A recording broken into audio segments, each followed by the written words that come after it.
नमस्कार विद्यार्थी मित्रांनो, ओएसिसच्या ऑनलाईन प्लॅटफॉर्ममध्ये आपलं स्वागत आहे। या व्हिडिओमध्ये आपण पाहणार आहोत 14 डिसेंबर 2024 रोजी जो सी-टेट पेपर क्रमांक 1 झाला होता। या पेपरमधील मराठी व्याकरण भाषा 2 म्हणजे ज्या विद्यार्थ्यांनी मराठी भाषा 2 निवडली होती, या 2 मधील जे 30 प्रश्न आहेत, या 30 प्रश्नांवर विश्लेषणात्मक चर्चा आपण करणार आहोत। भाषा 1 मराठीमध्ये वेगळे 30 प्रश्न असतात आणि भाषा 2 मराठी ज्यांनी निवडली त्यांना सुद्धा वेगळे प्रश्न असतात। आपल्या माहितीस्तव आपल्या सर्वांना माहीत आहे की सी-टेटमध्ये जे लँग्वेजवर आधारित प्रश्न विचारले जातात, यामध्ये तुम्हाला पहिले 15 प्रश्न जे असतात हे उतारा आणि कवितेवर आधारित असतात आणि राहिलेले जे 15 प्रश्न असतात हे मेथडॉलॉजीच्या संदर्भानं असतात। असे 30 प्रश्नांचं सी-टेटचं लँग्वेज स्ट्रक्चर असतं। ठीक आहे, तर अधिक वेळ न घेता आपण मराठी भाषा 2चे प्रश्न समजून घेऊयात। सुरुवातीलाच तुम्हाला उतारा दिलेला आहे, तर बघा तुमच्याकडे ऑलरेडी वेबसाईटला PDF-मध्ये ही प्रश्नपत्रिका आहे, त्यामुळे तुम्हाला हे आमच्यापेक्षा इझी जाणार आहे सोडवायला। तरी पण आपण सोडवण्याचा प्रयत्न करू। बघा, उतार्यावर आधारित प्रश्न क्रमांक 21 ते प्रश्न क्रमांक 28 पर्यंत या उतार्यावर आधारित प्रश्न आपल्याला सोडवायचे आहेत। तर प्रश्न पाहूया। लेणीतील कोरीव कामातून कोणत्या बाबतीत माहिती मिळते? दानधर्म, पुरातत्व विभाग, अभ्यासक आणि लेणी प्रेमी। ठीक आहे, तर आपण जर बघा उतार्याच्या अगदी शेवटीलाच तुम्ही गेलात, इथेच आहे तो प्रश्नाचं उत्तर। आपण जर पाहिलं तरी बघा, या साऱ्या लेखातून लेणींच्या निर्मितीबाबत तसेच दानधर्माबाबत माहिती मिळते। यानंतर काही विहार आणि पाण्याची टाकी लागतात। म्हणजे लेणीतील कोरीव कामातून कोणत्या बाबतीत माहिती मिळते? तर दानधर्माबाबत माहिती मिळते असं आपल्याला समजतं, पर्याय क्रमांक 1। त्यानंतर 122 आहे बघा, कातळ शब्दाचा समानार्थी नसलेला शब्द कोणता? तर कातळ म्हणजे दगड आहे, आपल्याला माहिती आहे, खडक होऊ शकतो, पाषाण पण होईल। आता नसलेला कातरवेळ, तर कातरवेळ म्हणजे काय? सायंकाळची वेळ असते ना, आपण म्हणतो ना कातरवेळ, म्हणजे हा वेगळाच आहे ना, म्हणून याला बाहेर काढा, म्हणजे हेच आपलं उत्तर असणार आहे, पर्याय क्रमांक 2। लेणी समूहाबद्दल लेखकाने न काढलेला उद्गार कोणता? न काढलेला उद्गार कोणता लेणी समूहाबाबत? मानवी कलात्मकतेचा उत्कृष्ट आविष्कार, त्याच्या समोर भले मोठे पटांगण आहे, म्हणजे त्यांच्यासमोर, या बौद्ध पंथाच्या नाहीत, लेणींचे खोदकाम जमिनीलगत आहे। आता या 4 पैकी लेखकानं त्या उतार्यामध्ये कोणतं स्टेटमेंट केलं नाही, असा सरळ सरळ प्रश्न आहेत। थोडं उतार्यात जर गेलं आणि तुम्ही या प्रश्नाच्या हेडलाईनच्या संदर्भानं जर शोधलं तर तुम्हाला लगेच समजतं की आपल्या प्रश्नाचं उत्तर काय आहे। पर्याय 3च आहे, कारण बघा ना, इथं लगेच आपल्याला म्हणतं की लेखक काय म्हणतो, मात्र त्या बौद्धकालीनच आहेत, आणि आपल्याला पर्यायामध्ये काय म्हणायला तो 123 की या बौद्ध पंथाच्या नाहीत, म्हणजे हेच स्टेटमेंट लेखकाचं नाही आहे, तिथं हेच उद्गार नाही आहेत, कारण हे सकारात्मक पॉझिटिव्ह उद्गार आहेत, त्यांनी नकारात्मक केलेत। नेक्स्ट, अंबा अंबिका लेणीमध्ये लेखकाला प्रथम दर्शनी काय जाणवले? स्वच्छता आणि शांतता, खांब आणि कमान, खोदकाम आणि पायऱ्या, पर्यटक व प्रवासी। प्रथम दर्शनी काय जाणवले? आता आपल्याला बघा, अंबा अंबिका जिथं येईल तिथं लगेच या प्रश्नाचं उत्तर आपल्याला अगदी सहजपणे मिळणार आहे। तुम्ही जर बघितलं तर बघा, इथून माहिती अंबा अंबिका लेणीची इथून माहिती सुरू झाली आहे। बघा त्याच्या समोर पटांगण आहे, त्यानंतर बघा या लेणीमध्ये सर्वप्रथम आढळते ती स्वच्छता आणि शांतता। आपल्या प्रश्नाचं उत्तरच मिळालं आपल्याला, स्वच्छता आणि शांतता, म्हणजे 124चं उत्तर काय आहे? पर्याय क्रमांक 1 आहे। त्यानंतर 125 बघा, जुन्नर तालुक्यातील लेणी कोणत्या शतकातील आहे? जुन्नर तालुक्यातील लेणी कोणत्या शतकातील आहे? आता हे एकदम तुम्ही लेखाच्या ज्यावेळेस स्टार्टिंगला जाता ना त्यावेळेस त्यांनी आपल्याला इथं माहिती दिलेली आहे. ठीक आहे. तुम्ही जर पाहिलं तर बघा, यातील बहुतांश लेणी हीनयान या बौद्ध पंथाच्या आणि 3ऱ्या शतकातील असल्याचे इतिहासकाराचे मत आहे. 3ऱ्या शतकातील म्हणजे 125वा जो प्रश्न आहे की जुन्नर तालुक्यातील लेणी कोणत्या शतकातील आहेत, तर 3ऱ्या शतकातील आहेत. म्हणजे पर्याय क्रमांक 4 हे आपल्या प्रश्नाचं उत्तर आहे. त्यानंतर संचय, संग्रह करण्याचे ठिकाण या शब्दाचा समानार्थी शब्द, तर त्याला आपण काय म्हणू शकतो? या पर्यायापैकी बघा, लेणी म्हणता येईल का? नाही. माघार म्हणता येईल का? नाही. आगार म्हणू आपण, आगार. ठीक आहे. विहार पण म्हणता येणार नाही, म्हणजे इझी झाला हा. नेक्स्ट आहे, इतिहासकार लेणींच्या नावासाठी कोणत्या ग्रंथाचे संदर्भ देतात? इतिहासकार लेणींच्या नावासाठी कोणत्या ग्रंथाचे संदर्भ देतात? रामायण, उद्धवगीता, भगवद्गीता, महाभारत. आता आपण जर पूर्ण लेखामध्ये पाहिलं तर या एकाच ग्रंथाचं नाव आलेलं आहे आणि तो ग्रंथ म्हणजे कोणता? हे बघा, इतिहासकार थेट महाभारतातील. ठीक आहे. म्हणजे तुम्ही जर बघितलं ना, 127वा जो प्रश्न आहे ना आपला, तो आपल्याला अगदी सहजपणे मिळून जातो की 127चं उत्तर काय आहे? पर्याय क्रमांक 4. 128वा, एकवचन अनेकवचनी शब्द जोड्यांपैकी चुकीची जोडी ओळखायची आहे. खाते, खाती, त्यानंतर खांब, खांबे, त्यानंतर शिल्प, शिल्पे आणि कमान, कमानी.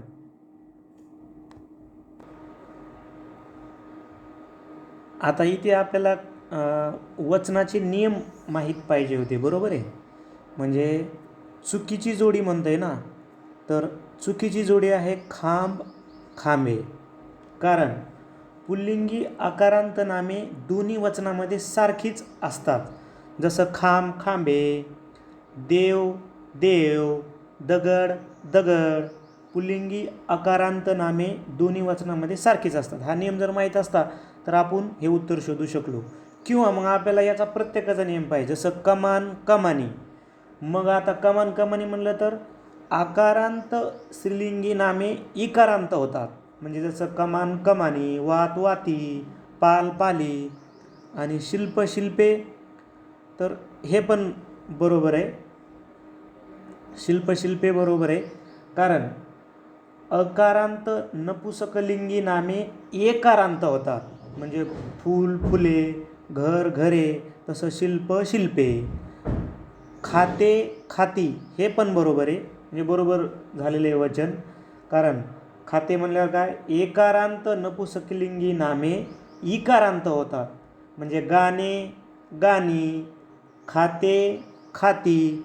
तसं हेच चुकीचं आहे पर्याय क्रमांक 2. कारण खांब, खांब असंच व्हायला पाहिजे होतं, खांबे नाही. कारण खांब काय आहे? पुल्लिंगी आकारांत नामे. मग दोन्ही वचनात तो सारखाच पाहिजे, खांब, खांब. जसं देव, देव, दगड, दगड. तसं खांब, खांब. इथं खांबे म्हटलं म्हणजे हेच रॉंग आहे. रॉंग आहे म्हणून तेच उत्तर आहे आपलं, कारण चुकीचं म्हटलं आहे ना. नेक्स्ट, परत एक उतारा आला आहे बघा, आणि त्या उतार्यावर आधारित आपल्याला परत प्रश्न शोधावे लागतील. तर आपण त्याच पद्धतीनं बघूयात. आता तुम्ही बघा, लेखकाच्या मते ताक सेवन केल्याने माणूस कोणत्या गोष्टीपासून अलिप्त राहतो? आजार, दही हे तर नसणारच, असंही लॉजिक कळालं. पचन आणि परिरक्षक. साहजिकच आपलं उत्तर आजार असणार आहे. तरी पण आपण आपल्या उतार्यामध्ये शोधण्याचा प्रयत्न करूया. तुम्ही जर उतार्याच्या शेवटी आलात तर बघा, यामध्ये लॅक्टोबॅसिल्स असल्यामुळे शरीराची रोगप्रतिकारक शक्ती वाढते व त्यामुळे मनुष्य आजारापासून दूर राहतो. हे ताकाच्याबद्दल ह्या ओळी आलेल्या आहेत ना. हे बघा, ताकाबद्दल ओळी आल्या. शेवटी काय? मनुष्य आजारापासून दूर राहतो. कशामुळे? ताक सेवन केल्यामुळे. म्हणजेच पर्याय क्रमांक 1 हे आपल्या प्रश्नाचं उत्तर आहे. त्यानंतर दह्यात आढळणाऱ्या तत्वांपैकी लेखकाने न सांगितलेला घटक कोणता?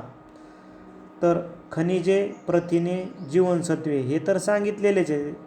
बघा, दह्यात प्रथिने, खनिजे, जीवनसत्वे, ते न सांगितलेला जो आहे तो कोणता आहे? तो हाच आहे. दह्यात आढळत नाही ना तो, हा परिरक्षक. पर्याय क्रमांक 1. त्यानंतर थंडीमध्ये या शब्दातील अधोरेखित भाग म्हणजे मध्येला अधोरेखन, विशेष नाम तर नाही येते. क्रियाविशेषण क्रियापदाबद्दल काही विशेष माहिती देत नाही तो मध्ये. उभयान्वयी अव्यय का? नाही, कारण उभयान्वयी अव्यय म्हणजे काय? दोन शब्द किंवा दोन वाक्य, जसं आणि व किंवा हे जोडतात ना, आणि व किंवाला उभयान्वयी अव्यय म्हणतात. म्हणजे हे काय आहे?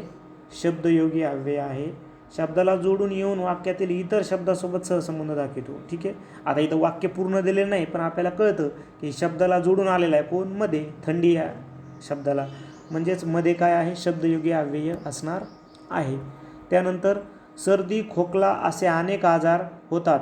आता अनेक आजार, मग आपल्याला लगेच कळतं की अनेक हे आजाराबद्दल माहिती देत आहे ना, म्हणजे हे विशेषण आहे. हे काय आहे? विशेषण.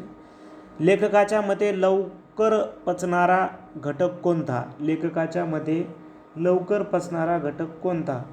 तर प्रथिने. म्हणजे आता हे उतार्यामध्ये आलेलं आहे बघा, तुम्हाला उतार्यामध्ये जावं लागणार आहे. एकदम उतार्याच्या स्टार्टिंगला तुम्ही बघा ना, हे काय दिले त्यांनी. दह्याची पौष्टिकता दुधा इतकीच असली तरी यातील प्रथिने दुधापेक्षा लवकर पचली जातात. म्हणजे कोण? प्रथिने. हे बघा, तुम्ही जर 133वा प्रश्न वाचला, लेखकाच्या मते लवकर पचणारा घटक कोणता आहे? तर मग प्रथिन आहे. पर्याय क्रमांक 3.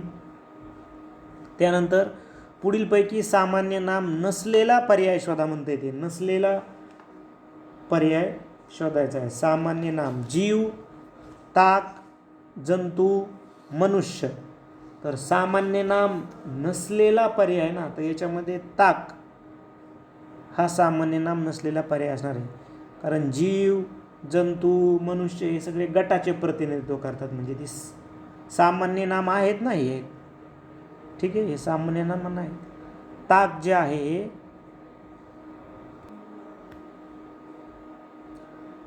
ते पदार्थवाचक असणार आहे. कारण जीव, जंतू, मनुष्य हे त्यांच्या वर्गाचे प्रतिनिधित्व करतात. तर ताक हे आपल्याला असं 1, 2, 3, 4 असं काउंट करता येत नाही. म्हणजे हे काय आहे?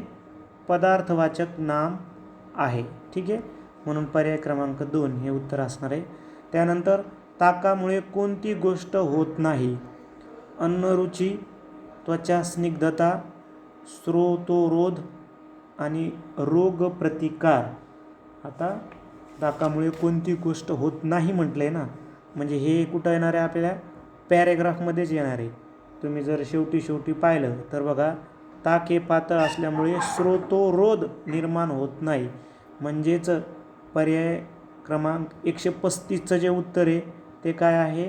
पर्याय क्रमांक 3 असणार आहे. मूल्यमापनाच्या संदर्भात पुढीलपैकी कोणते विधान योग्य नाही? मूल्यमापनाच्या संदर्भामध्ये योग्य नसणारं विधान बघा. आता ते विद्यार्थ्याच्या प्रगतीचा वेग पडताळण्यास मदत करते. हे तर बरोबर आहे.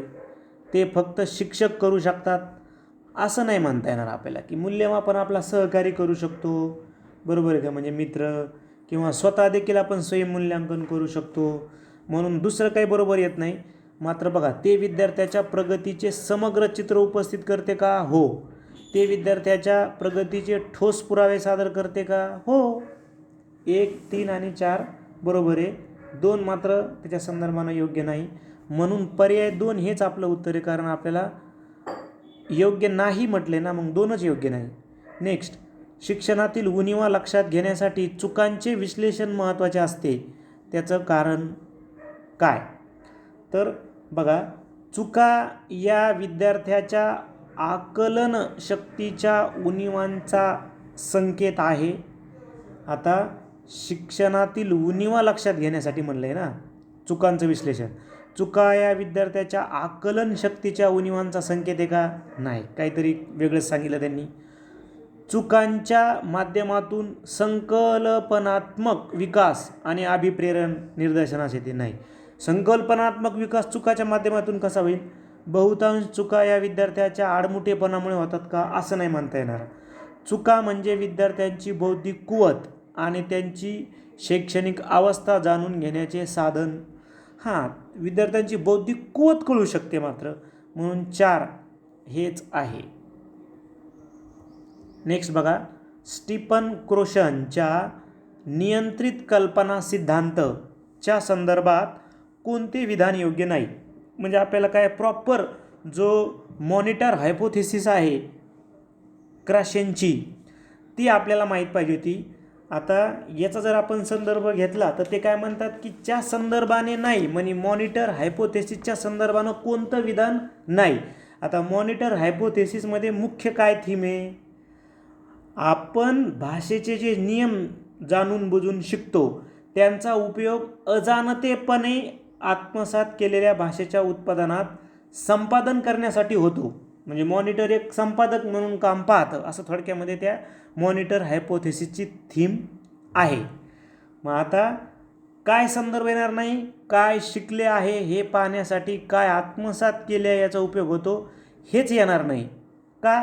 बघा, आपण म्हणतो ना की आपण याचा उपयोग अजाणतेपणाने आत्मसात केलेल्या भाषेच्या उत्पादनात संपादन करण्यासाठी होतो ना या मॉनिटर हायपोथेसिसचा. तर बघा, पर्याय 3 संबंधित आहेत. विद्यार्थी तेव्हाच पाहू शकतो जेव्हा त्याच्याकडे पुरेसा वेळ आणि नियमांचे ज्ञान असते. याचा वापर द्वितीय भाषा आत्मसात करण्याच्या संदर्भात होतो, हे बरोबर आहे. याचा आधार भाषा आत्मसात करणे आणि शिकणे याच्या संबंधावर आहे, म्हणजे हे पण बरोबर आहे. फक्त पहिलं बरोबर नाही. त्यानंतर नेक्स्ट आहे, पुढीलपैकी रचनात्मक मूल्यमापनाचे कोणते उदाहरण नाही म्हणतो तो. आता रचनात्मक मूल्यमापन म्हणजे काय, फॉर्मॅटिव्ह इव्हॅल्युएशन. म्हणजे अध्यापन करत असताना किंवा त्याला आपण दैनंदिन जीवनामध्ये जे कंटिन्युअस सुरू असतं, मग जसं तुम्ही दैनंदिनी लिहिता किंवा तुमची छोटेखानी मुलाखत होते किंवा तुमची तोंडी परीक्षा घेतली जाते, तुम्ही प्रॅक्टिकल परीक्षा देतात, एखादा प्रकल्पावर काम करतात, या सर्वांना आपण काय म्हणतो, रचनात्मक मूल्यमापन म्हणतो. आता ते काय म्हणतात, कोणतं उदाहरण नाही. बघा, संपूर्ण कालावधीत व्यापलेले सर्वसमावेशक लेखी मूल्यमापन आणि इतर उपक्रमांचे एकत्रीकरण. संपूर्ण कालावधीत मग हे आलंच ना सगळं जे आहे, म्हणजे हे आहे एक आहे. मूल्यमापनाचे असे धोरण ज्यात अगदी संक्षिप्त चाचण्या ते सवंगड्यांनी केलेले मूल्यमापन संपूर्ण सत्रात सुरू राहते. संपूर्ण आलं की फॉर्मॅटिव्ह इव्हॅल्युएशन आलं, म्हणजे पर्याय 2 पण आला.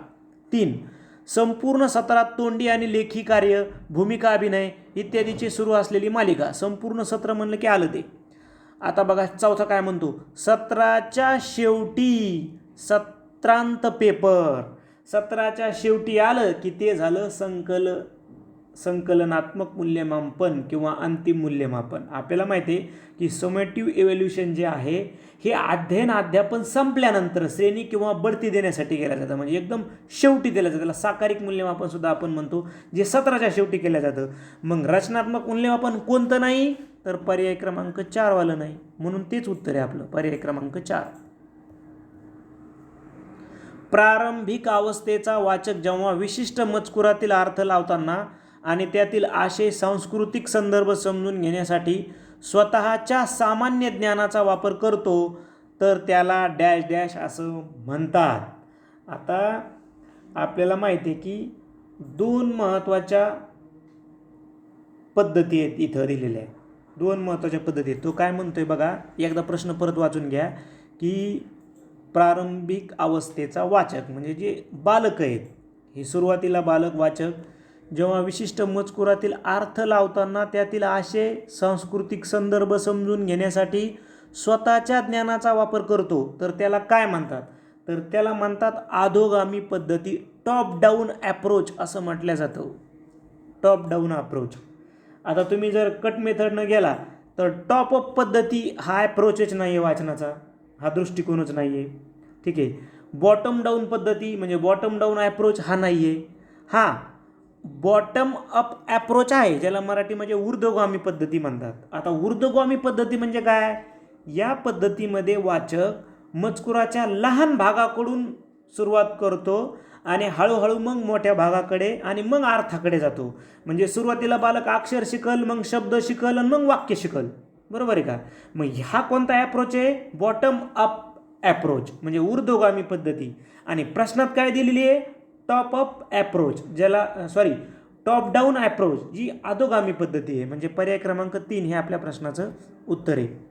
पुढीलपैकी कोणती कृती मजकुराचे आकलन आणि शब्दसंग्रह विकासाच्या बाबतीत उपयोगी ठरणार नाही म्हणतो? हा लक्षात घ्या, आपण व्हिडिओ बनवतो, या बनवण्याचा मागचा उद्देश हा पण आहे की प्रश्नाच्या शेवटी नाही म्हणले. आपण प्रश्नपत्रिका सोडत असताना आपण काय करतो, सगळे ते सकारात्मक वाक्य घेतो, परंतु शेवटी ते काय म्हणतात? नाही म्हणतात. हे लक्षात ठेवायचं आहे. ठीक आहे, शेवटी नाही म्हणतो तो, शब्दसंग्रह विकासाच्या बाबतीत उपयोगी ठरणार नाही. ठीक आहे, आशय नकाशा ठरल, आशय नकाशा म्हणल्यावर आपल्याला उपयोगी ठरेल. चित्रसंग्रह उपयोगी ठरेल आपल्याला. शब्द नकाशा उपयोगी ठरेल. बाराखडी तक्ता नाही ना उपयोगी ठरणार. बाराखडी म्हणजे नुसती काय क ख ग हे उपयोगी ठरणार नाही ना आपल्याला शब्दसंग्रह विकासाच्या बाबतीमध्ये. हा मात्र आशय नकाशा, चित्रसंग्रह, शब्द नकाशा ठरेल. म्हणून पर्याय क्रमांक 4च उत्तर आहे.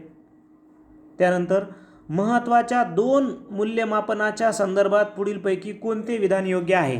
आणि त्यांनी काय केलं आहे, 1 2 3 4 असे पर्याय दिलेत आणि याच्यामध्ये 2 दिले तर रचनात्मक मूल्यमापनाच्या संदर्भानं स्टेटमेंट आणि 2 दिले तर सारांशात्मक मूल्यमापनाच्या संदर्भानं स्टेटमेंट. ठीक आहे, एक स्टेटमेंट पाहूया. रचनात्मक मूल्यमापन हे संपूर्ण शिक्षण व्यवस्थेत सातत्याने सुरू राहते. आपण आत्ताच वर पाहिलं ना फॉर्मेटिव्ह इव्हॅल्युएशनच्या संदर्भानं. तर हे रचनात्मक मूल्यमापन हे संपूर्ण शिक्षण व्यवस्थेत सातत्यानं सुरू राहते का? हो. ठीक आहे, अध्यापन चालू असताना हे कंटिन्युअस सुरू राहतं आहे. मग त्याच्यामध्ये तुमच्या काय ज्या टेस्ट आल्या, दैनंदिनी आल्या, तोंडी परीक्षा आल्या, प्रॅक्टिकल्स आले, प्रकल्प आले, सगळं रचनात्मक मूल्यमापनाचे काय साधनं येतं. मग पहिलंच विधान आपलं योग्य यायला आहे. आता चला आपण दुसरं वाचू. सारांशात्मक मूल्यमापन हे शिक्षण प्रक्रियेच्या अगोदर आणि शिक्षण प्रक्रियेदरम्यान सुरू राहते. नाही ना, शेवटी होते ना, हे शेवटी होते ना, शेवटी होते. बघा इंग्रजी पर्याय शब्द दिलाय बघा त्यांनी 4थ्या पर्यायामध्ये, म्हणजे दुसरं रॉंग. तिसरं, रचनात्मक मूल्यमापन हे भाषेच्या कार्यापेक्षा भाषेच्या रूपावर भर देते. ते उलट पाहिजे होतं, मग तेव्हा बरोबर आलं असतं. म्हणजे हे पण चुकलं. सारांशात्मक मूल्यमापन म्हणजे वर्षभरात केलेल्या प्रत्येक प्रारूपाच्या मूल्यमापनाची बेरीज नाही. जी तुम्ही फायनल एक्झाम दिली एकदम शेवटी त्याचंच मूल्यमापन.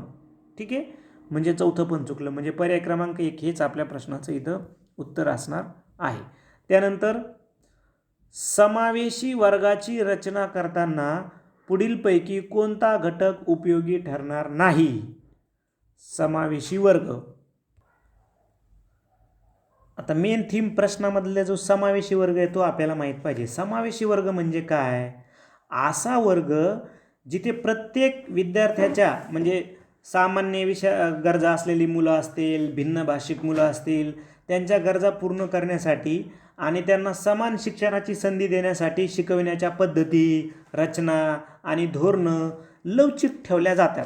त्याला एकत्रित म्हणजे या सर्वाला एकत्रितपणे समावेशी वर्ग म्हणतात. प्रश्न काय म्हणतो की कोणता घटक उपयोगी ठरणार नाही? कशाला? समावेशी वर्गाला. आता बघा किती सोपा झाला प्रश्न. बहुभाषिक धोरणांचा स्वीकार हा उपयोगी ठरेल ना, कारण आपण समावेशी वर्गामध्ये भिन्न भाषिक मुलं आलेच ना. बघा, वर्गात काही मुले वर्ग प्रतिनिधी म्हणून असणे. आता याचा आणि समावेशी वर्गाचा काही संबंध नाही. हा म्हणजे फॅक्टरच वेगळा आहे हा. ठीक आहे, म्हणजे हा समावेशी अध्यापनाचा भाग नाही आहे ना, एखाद्या विद्यार्थ्याला मॉनिटर्स म्हणून निवडलेलं. पण बघा 3 वाचा. मित्रमंडळातील चर्चा आणि प्रत्याभरण फीडबॅक महत्त्वाचा आहे समावेशी वर्गातला. गट कार्य देणे महत्त्वाचं आहे. म्हणजे 1 3 4 आहे समावेशी वर्ग जो आहे त्याला उपयोगी ठरणार आहे, परंतु 2 तेवढं उपयोगी ठरणार नाही. म्हणून 2चीच निवड करूया की हेच नाही आहे, जे आपलं उत्तर आहे. आता काय म्हणतो बघा नेक्स्ट क्वेश्चन. पीला बी किंवा 6ला 9 वाचणे. ठीक आहे, किंवा लिहिणे. एखादा मुलगा प्रश्न काय नंतर क्रिएट केला त्यांनी की मुलामध्ये आढळणारी सामान्य बाब ही कशामुळे होते? काय म्हणतो प्रश्न की तो विद्यार्थी पीला बी म्हणतोय कधी कधी आणि 6ला 9 म्हणतो. मग हे वाचतो बी आणि लिहू शकतो. तर मुलामध्ये आढळणारी सामान्य बाब ही कशामुळे होते? नाम अक्षमता, ज्याला कन्सेप्ट आहे अनोमिया. तर हे नाम अक्षमता जे आहे हा एक भाषिक दोष आहे. वस्तूचे नाव त्वरित आठवत नाही. म्हणजे आठवत नाही किंवा उच्चारता येत नाही. ठीक आहे, हा त्याचा संदर्भ नाही येतं. आठवत नाही आणि उच्चारता येत नाही हे पीला बी म्हणण्याचा संदर्भ येत नाही. पण दोन उत्तरे आपलं वाचन क्षमता, ज्याला डिस्लेक्सिया असं म्हटलं जातं, म्हणजे वाचतानाही होऊ शकतं असं आणि लिहितानाही पीच्या बी विद्यार्थी लिहू शकतो. तिसरा पर्याय का नाही उत्तर आपलं? पर्याय दोनच आहे बघा, एक तर नाही म्हणलं आपण. तिसऱ्या म्हणजे काय आहे, ज्याला त त प प करणे किंवा स्टटेरिंग असं म्हणलं जातं. बोलताना अडथळणे किंवा शब्दाची पुनरावृत्ती होणे, हा वाचन दोषच म्हणू शकतो. म्हणजे हा पीला बी म्हणण्याचा संदर्भ येत नाही, कारण त्याच्यात प्रॉब्लेमच येतो. आणि अफासिया, अफासिया पण उत्तर येणार नाही. अफासिया म्हणजे काय, एक म्हणजे मेंदूतील दुखापतीमुळं विद्यार्थ्याला बोलता येत नाही किंवा लिहिता येत नाही फास्ट, तर त्या कन्सेप्टला अफासिया असं नाव आहे. म्हणजेच आपलं उत्तर काय आहे, पर्याय क्रमांक 2, ज्याला आपण डिस्लेक्सिया असं म्हणतो. नेक्स्ट, प्राथमिक परस्पर संभाषण कौशल्य म्हणजे. आता प्राथमिक परस्पर संभाषण कौशल्य म्हणजे डॅश डॅश डॅश. तर दैनंदिन संभाषणात वापरलेली भाषा हे आपलं उत्तर असणार आहे. कारण आंतरभाषा ही भाषा शिकण्याची तात्पुरती अवस्था आहे. ठीक आहे, आणि उच्च पातळीचे भाषिक कौशल्य हे जे प्राथमिक परस्पर संभाषण कौशल्याच्या विरुद्ध आहे, हे उच्च पातळीचे भाषिक कौशल्य. ठीक आहे, तर प्राथमिक कौशल्यामध्ये काय येतं, जनरल बोलणं येतं आपलं, हे जनरल. आणि उच्च पातळीच्या भाषिक कौशल्यामध्ये काय येतं, शैक्षणिक भाषा आली त्याची, म्हणजे एकदम कर्मठ, त्याला काय म्हणू आपण, कर्मठ म्हणण्यापेक्षा काठिण्य पातळीचं, वैचारिक खूप अमूर्त, त्याच्यानंतर संज्ञापनक दृष्ट्या क्लिष्ट भाषा, याचा सर्वांचा समावेश कुठं होतो, उच्च पातळीच्या भाषिक कौशल्यामध्ये. या अमूर्ततेची भाषा पण कशामध्ये येते, उच्च पातळीच्या भाषिक कौशल्यामध्ये येते. परंतु जे प्राथमिक आहे ते कशामध्ये येईल, तर ते पर्याय क्रमांक 1 जो आहे तो प्राथमिक परस्पर संभाषण कौशल्याचा भाग आहे. नेक्स्ट, शिक्षिका हिंदी भाषी विद्यार्थ्यांना इंग्रजी शिकवताना स्पष्टपणे नियम न सांगता त्यांना संदर्भ आणि संधी देत लहान लहान इंग्रजी वाक्यातून संभाषणात गुंतवून ठेवते. ती त्यांना उदाहरणे देते जी मुले संभाषणात वापरतात. हळूहळू त्यांना शिक्षिकेच्या मदतीने आपसुकच नियमांचे आकलन होते. तुमच्या मते शिक्षिका कोणत्या पद्धतीचा अवलंब करते? एक तर लक्षात घ्या, ऑलरेडी विद्यार्थी आहेत हिंदी भाषिक आणि त्यांना शिक्षिका इंग्रजी शिकू लागली आणि ती काय करते, नियम न शिकवता काय करते, त्रोटक वाक्य शिकवते. तर कोणती पद्धती वापरते, हा तुम्हाला याचा प्रश्नाचा गाभा समजला पाहिजे. तर ती वापरते संभाषणात्मक पद्धती. कारण संभाषणात्मक पद्धती कधी वापरतात, ज्यावेळेस तुम्ही तुमची सेकंड लँग्वेज आहे किंवा ती अदर लँग्वेज आहे ही तुम्ही मातृभाषेच्या साह्याने शिकतात. म्हणजे तुम्ही मध्ये मध्ये तुमच्या मातृभाषेचाही उपयोग करू शकतात. तिला आपण काय म्हणतो, संभाषणात्मक पद्धती. म्हणजे अर्थात तो दुसरी भाषा शिकायला आहे, पण त्याला आपण म्हणतो संभाषणात्मक पद्धती. थेट पद्धती काय आहे, थेट पद्धती याच्या विरुद्ध आहे. जर तुम्हाला दुसरी लँग्वेज शिकायची तर डायरेक्ट त्याच लँग्वेजमध्ये तेच नियम वापरून शिकवायची. म्हणजे उदाहरणं आणि संदर्भ त्याच्यामध्ये डायरेक्ट शिकवले जातात, मातृभाषेचा वापर टाळला जातो. त्याला म्हणायचं थेट पद्धती. व्याकरण भाषांतर पद्धती काय आहे, नियम अगोदर शिकवले जातात आणि मग भाषा. आणि श्राव्य भाषिक पद्धती म्हणजे काय, सवयीतून भाषा बोलणे शिकते. म्हणजे हा उत्तराच्या थोडासा जवळचा पर्याय आहे, श्राव्य भाषिक पद्धती. कारण शिक्षिका बोलण्यातूनच शिकायला आली, कम्युनिकेशनमधून शिकवायला आली ना इंग्रजी. परंतु तेवढा उत्तर बरोबर नाही जेवढं संभाषणात्मक पद्धती आहे. कारण संभाषणात्मक पद्धतीमध्ये काय आहे, मातृभाषेचा वापर करून मग सेकंड लँग्वेज किंवा दुसरी लँग्वेज शिकली जाते. संज्ञापनात्मक धोरणाचे पुढीलपैकी कोणते वैशिष्ट्य नाही, तर स्पष्टपणे शिकविण्यापेक्षा व्याकरण नियम जाणून घेणे. आता हे ठीक आहे. संज्ञापनात्मक नैपुण्य विकसित करणे हे तर आहे. प्रारूपापेक्षा कार्यावर भर देणे हे पण वाटते. आणि भाषेचा संदर्भ वापर हे पण बरोबर आहे. आता आन्सर कीनुसार उत्तरे पर्याय क्रमांक 3. पण थोडंसं असं वाटतं की पर्याय क्रमांक 1 उत्तर असायला पाहिजे होतं, परंतु शेवटी आपल्याला परीक्षा विभागाचंच ग्राह्य मानावं लागेल. जर तुम्हाला याबद्दल थोडंसं सांगता येते की 1 का आहे आणि बाकीचे पर्याय कसे बरोबर आहेत कम्युनिकेटिव्ह ॲप्रोचच्या संदर्भानं, तर तुम्ही कमेंटमध्ये सांगू शकता की पर्याय क्रमांक 3 हा याचं वैशिष्ट्य नाही, त्याचं कारण हे आहे. ठीक आहे. त्यानंतर बहुभाषिकता आणि बहुसांस्कृतिकतेचा प्रचार करण्यासाठी पुढीलपैकी कोणता कथा प्रकार सर्वात प्रस्तुत ठरेल? बहुभाषिकतेचा प्रचार करायचा आहे आणि बहुसांस्कृतिकतेचा. मग लोककथा हाच ठरेल ना, लोककथा हाच ठरेल. कारण लोककथेमध्ये काय असतं, सर्व त्या प्रदेशाच्या परंपरा रूढी आलेल्या असतात, संस्कृती चालीरीती मूल्य याची ओळख दिलेली असते. म्हणून बहुभाषिकता आणि बहुसांस्कृतिकतेचा प्रचार आपण याच्यामधूनच करू शकतो.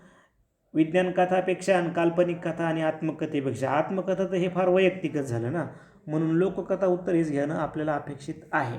त्यानंतर पुढीलपैकी बालसाहित्यातील इच्छित नसलेला घटक कोणता?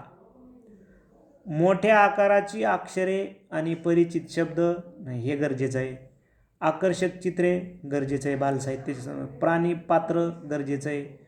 स्पष्ट नैतिक मूल्य हे हा इच्छित घटक नसलेला आहे अलीकडे. कारण अलीकडे तर आधुनिक शिक्षण शास्त्रज्ञ सांगतात की बालसाहित्य हे उपदेशात्मकच नसायला पाहिजे. आता नैतिक मूल्य म्हणजे उपदेशात्मक आले. मुलांना काय पात्र आवडतात प्राण्यांची केलेली, म्हणजे चित्र आवडतात आकर्षक.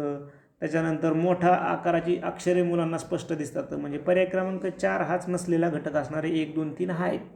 आणि शेवटचा प्रश्न आहे, पुढीलपैकी कोणते शिक्षणाचे कार्यक्षेत्र मानले नाही? पुढीलपैकी कोणते शिक्षणाचे कार्यक्षेत्र मानले नाही? भावनात्मक, मानसिक किंवा स्नायू वर्तन आणि ज्ञानात्मक. तर आता हे अफेक्टिव्ह, सायकोमोटार आणि कॉग्नेटिव्ह. तर आपल्याला लगेच आठवतं की हे 3 कार्यक्षेत्र सांगितले ना. ब्लूमचं वर्गीकरण आठवा तुम्ही, ब्लूमचे वर्गीकरण. कोणतं कार्यक्षेत्र नाही आहे? हे नाही. समाज सांस्कृतिक हा तर तुमच्या शिक्षणावर परिणाम करणारा घटक होऊ शकतो, हा कार्यक्षेत्र नाही शिक्षणाचा. हे आहे, हा नाही आहे घटक, हा परिणाम करणार आहे. म्हणून पर्याय क्रमांक 4 हे आपल्या प्रश्नाचं उत्तर असणार आहे. अशा पद्धतीनं आपण सीटेट पेपर क्रमांक 1चे मराठी भाषा प्रथम पण पाहिलं, हे मराठी भाषा द्वितीय होता.